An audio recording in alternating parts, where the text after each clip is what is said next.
So guys, the Championship is really getting into full swing now. In today's video, we're going to be talking over all of the weekend's action, as well as going ahead and previewing the matches which are to come in midweek. So do get all your thoughts in the comments down below. Also go ahead and leave your score predictions in the comments and get involved with everything going on with that. As always, if you're going to enjoy, make sure to leave a like. But without any further ado, let's talk about the matches. Starting out on Friday night between Watford and Burnley, the home side taking all 3 points in this one, with Tom Cleverley's goal just before half-time being enough to secure Watford's 3 points in this one, and generally a really good start to the season given the games that Watford have played so far on paper, all against sides who would expect to be up and amongst the promotion picture. 7 points from those 3 games is no easy feat, and they certainly had to grind out a result in this one. The second half especially, Burnley properly started to get on top, and particularly after that camera red card after 81 minutes, Burnley were massively piling on the pressure for those final 10 minutes, but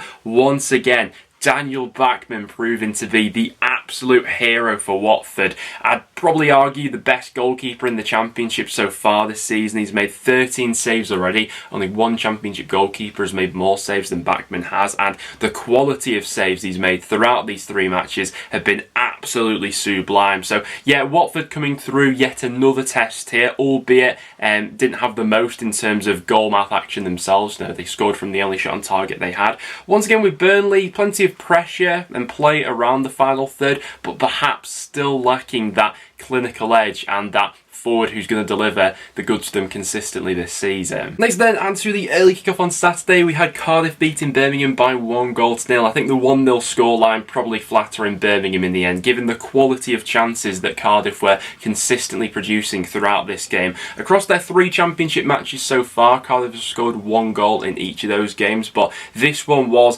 I think, a real step forward in terms of the overall package and performance. Callum O'Dowd proving to be a constant threat, particularly throughout that first half. He sets up the goal in the end for Philogene Bidens with that cut back across goal, but consistently throughout this game, Cardiff were creating the better chances. Mac Watters had that fantastic chance that he couldn't quite steer into the back of the net. A few other openings throughout the 90 minutes as well, and Birmingham couldn't really get to grasps with this one, only losing 1-0 in the end, but like I say, I think that probably flattered them really. Cardiff looked really quite good for this one. And it was a massively needed all 3 points for Swansea away at Blackpool. Olivier Nsham with the only goal of the game in this one. Obafemi setting him up, and to be fair, he almost messed it up with his first touch, but scored on the break, and a really frustrating afternoon for Blackpool all round. In terms of the overall performance, Blackpool had the chances to bury this game off really. Obviously, the biggest miss coming from Jerry H in the penalty spot. In the first place, it did look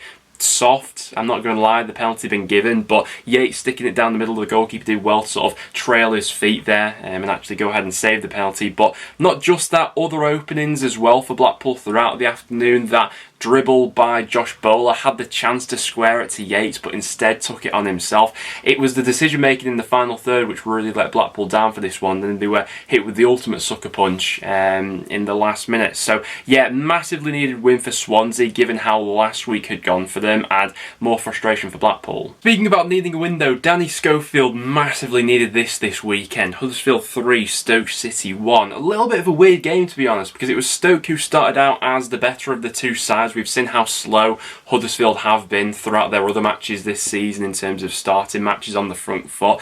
Stoke getting that penalty after 21 minutes. Baker can't put that away. Had another chance which hit the post moments after that as well. And had Stoke taken the lead that early on, maybe this is another situation of, Huddersfield's heads dropping and Stoke then go on to win this game. One thing that can still be relied upon though, it's Huddersfield's threat from set piece scenarios. They ended up scoring just before half time. Into the second half, Baker makes amends for his penalty miss with a brilliant strike from outside the box. Also quite a dubious call for a Dwight Gale offside as well. Looks very close on replays. And then Huddersfield really hit Stoke with 2 other sucker punches. One from Denny Ward and one from Jordan Rhodes. Bit of a weird one because Stoke had adequate chances. They had some really good chances actually throughout the game in this one to see it off, but it wasn't their day in front of goal. And I mean, their next two matches, I think they're both coming up at home now, I think are big for Stoke, given how inconsistent this start of the year has been for them already. But for Huddersfield, I mean, result over anything, that was absolutely needed. It's then to Hull up against Norwich, another really weird game going on this weekend, which took quite a few turns in terms of the momentum, goals coming against the run of play and things like that. But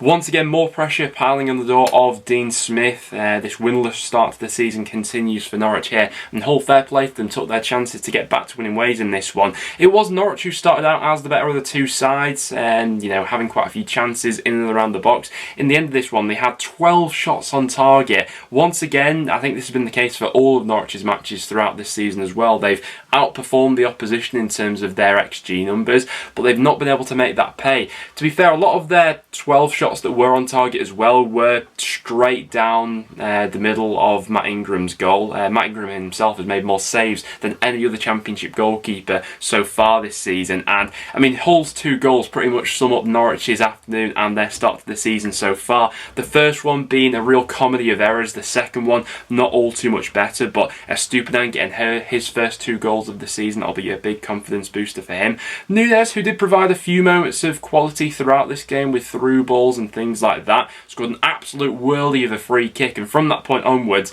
Norwich should have got at least a point from this one. Ramsey missing a real gilt-edged chance as the ball was spun across the front of the goal. He in the end couldn't convert that one on target. There were more chances to follow after that as well, but they're a difficult one to judge at the moment, Norwich, because there have been elements of each of their performances where I think, okay, there's obviously the personnel here and somewhat of a system that if things do click and they start taking chances, they can fly up the league. But if things continue like this for all too much longer, then the pressure's only going to double on manager Dean Smith. Next then to Kenilworth Road and Preston's first 3 points of the season as we got past Luton by 1-0, and what a goal it was. I'm not even exaggerating when I say that. I think this strike from Brad Potts is Puskas goal worthy. It really was that good. Robbie Brady, who up until this point of the season has been really unlucky not to have a few assists to his name already with the quality of balls he's been swinging in from that left hand side. The same goes for this one. Absolutely perfect ball whipped in from that left hand side. Brad Potts latches onto it with the most audacious flying scissor kick I have ever seen. I think that right there wins goal of the season. We had Sarr's goal last week, but I think this one really does blow it out of the water. From that point onwards, Preston had to be quite dogged really in how we approached this game. Ryan Lowe actually did switch up the system a little bit, added an extra body into midfield to go ahead and try and limit Luton really getting on top. That was certainly the case last season at Kenilworth Road. Luton absolutely played us off the park in that game. So yeah, a little bit of a different approach by Preston, and in the end I thought it worked quite well. Of the 18 shots Luton had, only 2 of them were on target, and Preston now the only Championship club yet to concede a goal this season. Next then, what a comeback we had being played out at the Den. Millwall 3, Coventry 2. The away side starting out on the front foot, taking the lead for just 2 minutes in this game through Carl McFadzean. Matty Godden had them 2-0 in front after 28 minutes, and through quite a few spells of this game, Coventry were actually looking quite good in terms of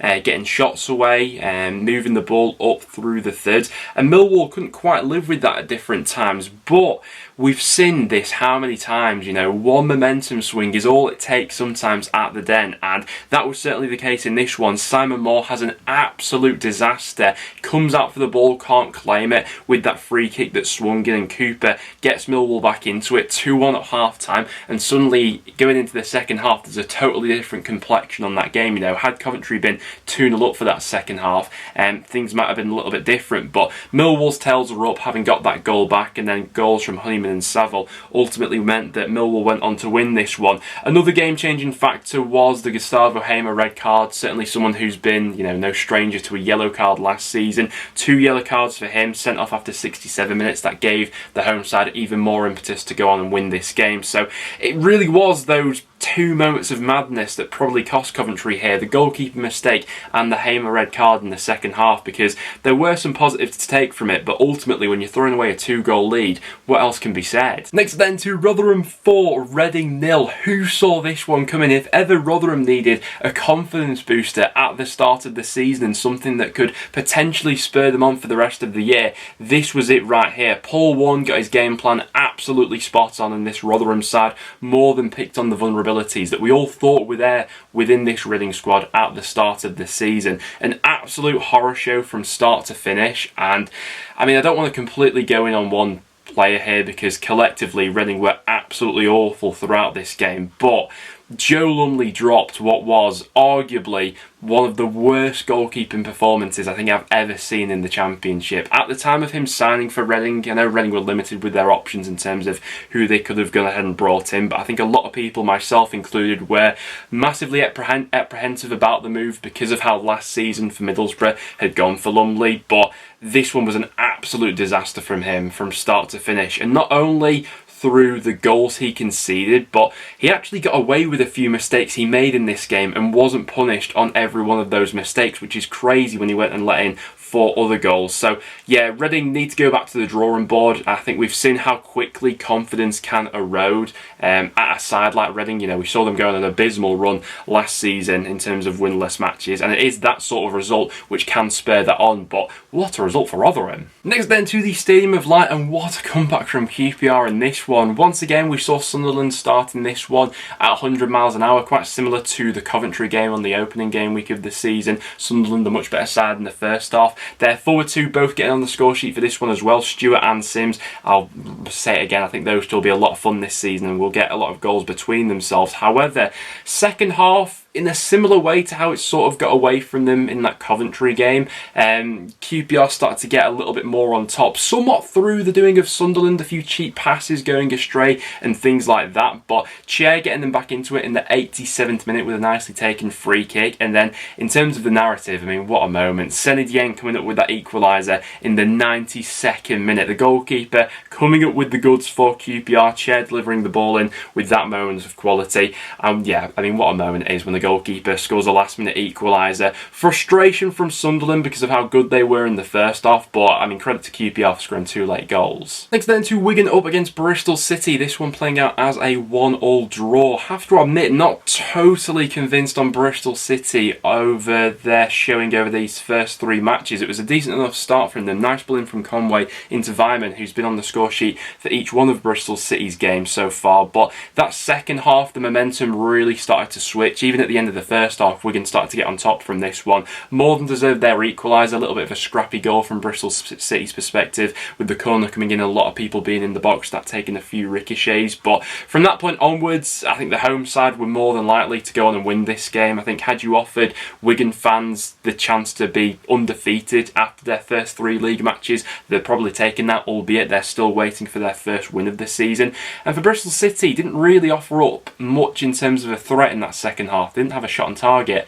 throughout the entirety of that second 45 minutes. So yeah, on showing of their first 3 matches, I am a little bit hesitant on Bristol City at the moment. Wigan, another decent enough display, could have easily won this game. Into Sunday's games, and at the Riverside first up, we have Middlesbrough playing out a 2-2 draw with Sheffield United. Quite an entertaining one, this. Sheffield United twice taking the lead. Real bit of quality from Sander Berger after just 3 minutes, and then that Ryan Giles own goal. But Middlesbrough twice getting back into this one, and they themselves could have easily gone on to go ahead and win this game with some of the chances they actually generated. Chuba Akpom, who seems to be like a regenerated player really. He's had an interesting Borough career up until this point, because when he first signed for Middlesbrough, he did have that patch of, you know, a month or so when he was consistently getting in the team, cropped up with a few goals, but then soon after that there seemed to be something between him and Warnock, and then we all thought that Akpom's Middlesbrough career was over. But with them being in the situation they are at the moment, still in need of a little bit more firepower, Akpom's been brought back into the frame, and fair play, he's more than taken his opportunity so far this season. The first goal Borough scored was vintage Chris Wilder stuff. How many goals of that nature did we see Sheffield United scoring during their rise under Chris Wilder? And then Akpom obviously got the equaliser later on in the game. So yeah, much improved from Middlesbrough this time around. Quite enjoyed this one. At And then as our last match, we had Blackburn beating West Brom by 2-1. An interesting spectacle by the point of which these two sides are on really opposite ends of the spectrum in terms of how their goals have come about so far this season. West Brom continuing the trend on from last season and being as wasteful as they have been so far, and Blackburn harking back to the first half of last season when they massively overperformed their XG. Well, they've done the same so far this season. Two brilliant finishes from Ben Brereton and Sam Gallagher were enough to seal up the 3 points in this one. A second half deflected effort from Grady and Garner wasn't enough to spark a comeback from West Brom, who seemed to have a couple players that just weren't 100% at it in this one. You know, neither Swift or Wallace could conjure up any magic or anything like this. And probably the biggest thing I've been impressed with Blackburn so far actually has been their defensive solidity, considering the players that they've lost from last season and everything we sort of expected to see from this Rovers squad this time around. I've been particularly impressed by that so far. Whether or not the scoring rate is going to be, you know, sustainable throughout an entire season, if they don't, you know, start to create a few more chances, who knows? You know, we have seen a similar pattern with Blackburn before, but for the time being, Rovers fans are loving it. Their flawless record in the Championship is continued for another week, and they've come through some pretty tough matches so far, you have to say. But guys, there we have it. Those are all of the matches that we had going on in the Championship this weekend. As always, do get your thoughts on them in the comments down below. Now, without any further ado though, let's hop over to the midweek games we've got coming up, and I want you guys to go ahead and leave your predictions for these in the comments down below. So jumping over into our midweek matches, we've only got 11 to go ahead and preview for this midweek, as obviously the Coventry game has gone ahead and been postponed. Starting out at St Andrews for Birmingham up against Watford. I am fancying Watford for this one. They've come through some pretty tough tests so far, and while we have seen a little bit from Birmingham, it's been a bit of a mixed bag from them so far this season, I do think the quality in this Watford squad may just edge it. 2-0 Watford I'm going. Bristol City up against Luton. Luton still looking for that first win of the season, and dare I say it, I think it could come in midweek at Ashton Gate. I'm going to go 2-1 Luton in that game. Bristol City having a trouble holding on to leads at the moment. Burnley up against Hull. I think I'm edging towards a draw in this one, you know. Hull have had that little bit of a dogged nature to go ahead and stick in matches even when the opposition does get on top, and I think that could be a similar occurrence in this game. Expect Burnley to have plenty of the ball again, but Hull do have that ability to break on teams and snatch a goal against the run of play. 1-1 I'm going. Norwich up against Huddersfield. Now pretty soon Norwich are going to make me look quite silly because I keep backing them to win week in, week out, and they keep losing. I'm going to fall into the same trap again in midweek, but once again I think this is quite a winnable game for Norwich. I know it's not stuck for them so far, but they're creating chances, and against a Huddersfield side who massively got that first win of the season in the weekend, can they go ahead and build on it? I'm going to go against the grain. I'm going to say 2-1 Norwich and they finally get that first win. Preston up against Rotherham. I'm certainly not taking this game lightly. Rotherham coming off the back of that fantastic performance against Reading. However, Preston still unbeaten up until this point, as of course Rotherham are, but they've played one game less and still yet to concede a goal as well. I'm just going to edge us for a 1-0 home victory. Swansea up against Millwall. Don't think there'll be all too much in this one. Millwall on the road can always be a little bit unpredictable, and Swansea, while they're not creating bucketfuls of chances, scoring loads of goals at the moment, they did get that massive first win of the season away at Blackpool. I'm going to go for a goalless draw in that one. I'm going to go for a 0-0. QPR up against Blackpool. Can QPR repeat their heroics, that last minute equaliser against Sunderland? I think they may follow up with all 3 points in this one. Blackpool, something just seems to be missing from the formula at the moment. Quite a few wasted chances from their game against Swansea, and on the road, yeah, I'm going to back QPR for a 1-0 in that game. Stoke up against Middlesbrough. I think I'm going to back Chris Wilder's side for all 3 points in that one. Stoke massively falling below expectations at the weekend by losing against Huddersfield in the manner they did. Reading against Blackburn. I think I've got to be going for the away side to continue their flawless start to the season. 3-1 Blackburn I'm going. Just not convinced by that Reading back line whatsoever at this point in time. Sheffield United up against Sunderland. I think this one's going to be a hotly contested one. I think I may just edge Sheffield United, but Sunderland have been so much fun so far. They're certainly capable of walking away with a point or even all 3 in that one. Finally then for West Brom up against Cardiff, another pretty tough game to go ahead and predict. Cardiff, I thought were really looking quite good at the weekend actually, albeit this will be a much sterner test against a West Brom side who are looking to bounce back from that disappointment at Ewood Park. I think I may just edge West Brom in that game, but that's very much dependent on their players in the final third actually tucking away a few chances. I'm going to go 2-1 West Brom. Cardiff could easily get something from that game though. As you can see to the side of me, those are my score predictions heading into the midweek matches. Do let me know down below what you have to say about them. But guys, that will now wrap it up for today's video. If you did go on to enjoy, make sure to leave a like and make sure to stick around and subscribe for some regular Championship content. Thanks for watching guys, and I'll see you all in the next one.